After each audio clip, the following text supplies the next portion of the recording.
현지 시각 27일 밤 11월 미국 대선을 앞두고 열린 트럼프와 바이든의 첫 TV 토론 이후 두 사람의 명함이 엇갈렸습니다. 재선을 노리는 바이든 대통령은 전날 CNN의 주최로 조지아주 애틀란타에서 열린 첫 TV 토론에서 트럼프의 공세에 맥없이 무너졌다라는 평가를 받습니다. 말을 더듬거나 주장을 명확하게 하지 못해 횡설수설하거나 멍한 모습을 보이며 꼬리표처럼 따라붙는 고령에 대한 우려를 더 키웠습니다. 특히 토론에서 드러난 노쇠한 바이든의 모습에 민주당 지지자들은 패닉에 빠졌습니다. 올해 초 실시한 ABC 방송의 여론조사에서도 미국인의 86%가 바이든이 두 번째 임기를 수행하기엔 너무 늙었다라고 생각하는 것으로 나타났는데요. 최근 있던 말실수로 인한 기억력 논란으로 공직 적합성에 대한 우려를 키웠습니다. 특히 이번 TV 토론에서 보여준 시체적인 모습에서 이러한 우려가 더해진 것으로 보입니다. 머리카락은 더 가늘어지고 하얗게 변했으며 더 심각한 목소리로 허약함을 드러냈으며 상대적으로 불과 4살밖에 차이가 나지는 않지만 큰 덩치와 키, 염색한 머리로 힘을 과시한 트럼프는 고령화 논란에서 살짝 비켜간 것으로 보입니다. 이후 바이든은 토론 다음날 대선 경합주 중 한 곳인 노스캐롤라이나 롤리에서 열린 실내 유세에서 예전만큼 젊지는 않지만 진실을 말할 줄 안다면서 대선 토론 졸전으로 인한 대선 패배 공포를 진정시키려고 애를 썼습니다. 고령으로 인한 건강과 인지능력 논란을 불식시키려는 듯 노타 2의 셔츠 단추를 2개를 푼 채 연설에 임했고 연설 도중 잇따라 목소리를 높이며 열정을 어필하는 모습을 보였습니다. 하지만 토론 이후 민주당 안팎에서 후보 교체를 요구하는 목소리가 커지고 있습니다. 친민주당 성향의 토머스 프리드먼은 바이든은 좋은 사람이고 좋은 대통령이지만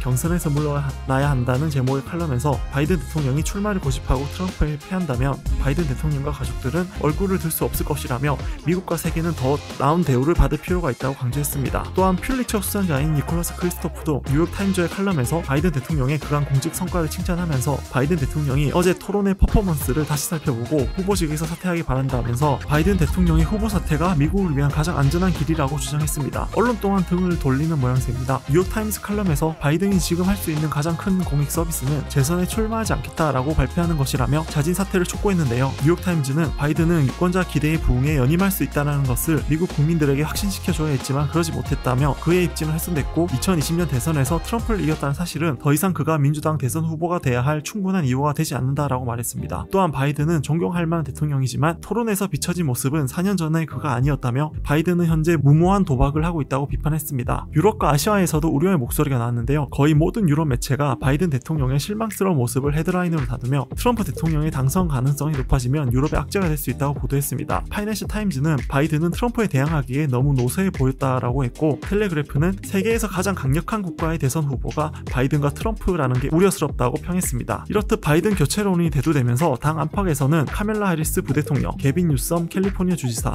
그레첸 휘트머 미시간 주지사, 버락 오바마 전 대통령의 부인 미셸 오바마 등 대타 후보의 이름까지 거명되고 있는 가운데 미국 언론들 또한 바이든 대통령을 대체할 차기 민주당 후보를 제시했지만 현재 바이든 대통령보다 지지율이 낮습니다. 무엇보다 바이든이 자진 사퇴하지 않는 이상 후보 교체가 어렵다는 것이 문제인데요. 언론들은 바이든 대통령이 영부인 질 바이든 여사 때문에 재선을 포기하지 못하고 있다고 지적하기도 합니다. 만약에 자진 사퇴를 결심한다면 후임자는 8월 19일에서 20일 시카고에서 열리는 전당대회에서 새로 선출될 전망입니다. 재선을 포기할 시 바이든은 1968년 베트남 전쟁 여파로 지지율이 급락한 린든 존슨 전 대통령 이후 처음으로 연임 시도를 중도에 포기하는 대통령이 되는 겁니다.